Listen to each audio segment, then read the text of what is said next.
«Я не шучу», – громко заявила Наташа, светловолосая санитарка 25 лет, и со всей силы опустила ладонь на правую щеку женщины, лежащей на холодном металлическом столе.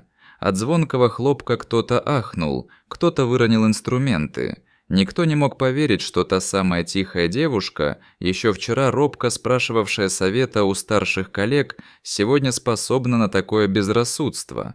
«Ты что творишь?» – воскликнул Алексей, ассистент патологоанатома.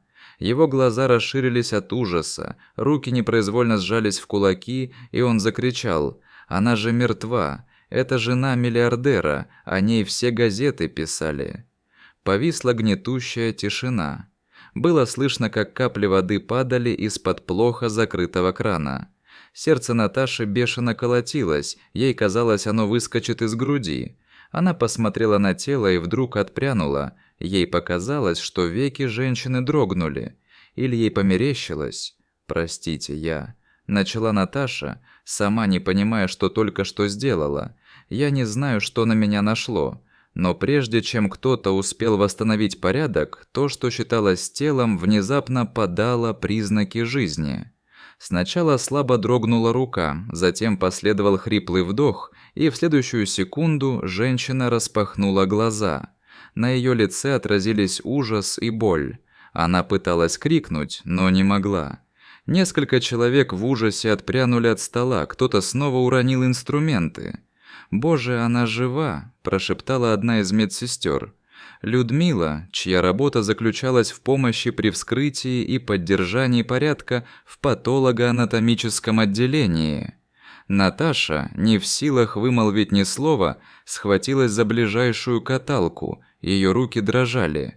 Она вспомнила, как вчера принимала документы на поступление этой женщины, Ирины Вадимовны, жены известного бизнесмена Антона Головина. По бумагам Ирина была мертва уже сутки. Наташа сама помогала готовить тело к первичному осмотру. Причина смерти на тот момент еще не была официально объявлена. Пожилой патологоанатом Дмитрий Константинович, обычно хладнокровный, пришел в себя первым. «Люда, вызывай реанимацию! Срочно!» – закричал он. Голос его сорвался на визг. Ирина снова шевельнулась и прошептала: «Где я? Мне холодно! Выпустите!» Наташа тут же подскочила к ней. «Все хорошо, мы сейчас все сделаем», – прошептала она, стараясь говорить как можно ласковее. «Принесите кто-нибудь одеяло». Медсестры бросились выполнять приказ, испуганно косясь на Наташу. Именно она ударила тело, которое, согласно документам, было мертво. В этот момент Людмила громко сообщила: «Уже вызываю реанимацию. Наташа». Прохрипела Ирина, судорожно хватая санитарку за руку. «Не бросай меня». Наташа вздрогнула. Как она могла ее знать? Она вспомнила, что при поступлении тела ее что-то насторожило. Слишком аккуратный макияж, легкое тепло кожи. Но по документам все было в порядке. Биологическая смерть, подтвержденная врачами, оформленные бумаги, сотрудники, представившиеся полицейскими. Пока врачи метались по отделению, кто-то сообщил о происходящем в администрацию, службе безопасности и, вероятно, в прессу. В морг ворвался охранник Сергей, крупный мужчина лет 40. «Что за чёрт?» – воскликнул он. «Мне сказали, что здесь ожил труп. Это шутка!» «Никто не шутит», – сквозь зубы процедил Алексей. «Ирина Вадимовна жива. Видимо, она была в каком-то анабиозе. Я сам не понимаю».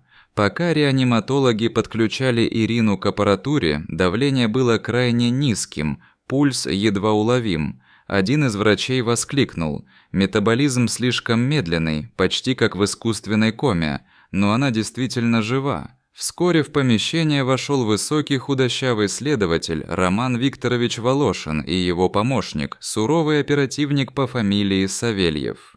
Информация о сенсации быстро просочилась вверх. «Что у вас здесь происходит?» – сухо спросил Волошин, оглядев всех взглядом, полным подозрения.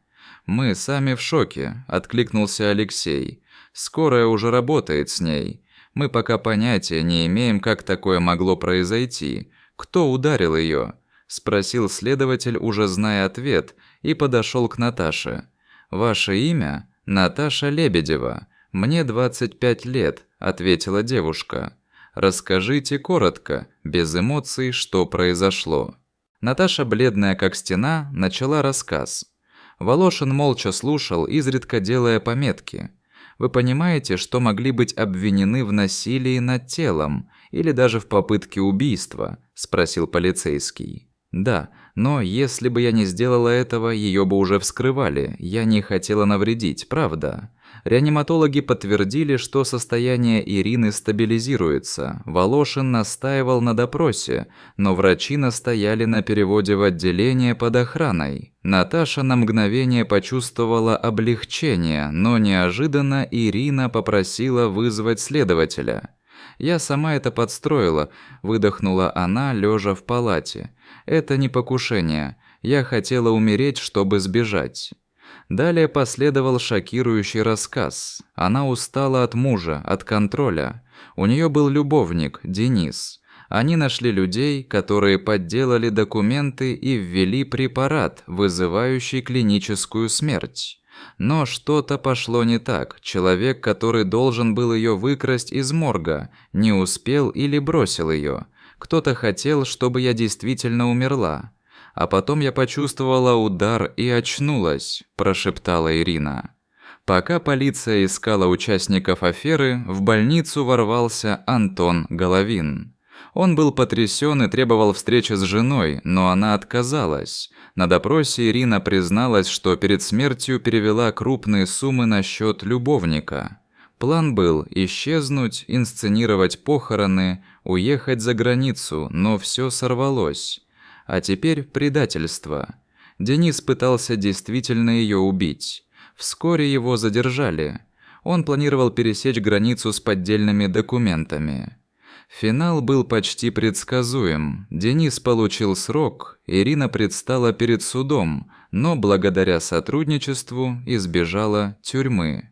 Наташа получила повышение и уважение коллег, а город еще долго обсуждал, как один удар по щеке раскрыл схему мошенничества, измену и спас чью-то жизнь. Иногда, проходя по коридорам, Наташа вспоминала звук той пощечины. Звонкий, страшный, судьбоносный. С этого началась новая жизнь для нее и многих других. Дорогие зрители, что вы думаете об этой истории? Расскажите, пожалуйста, в комментариях. А если вам понравилось это видео, то ставьте лайк и подписывайтесь на наш канал. До свидания.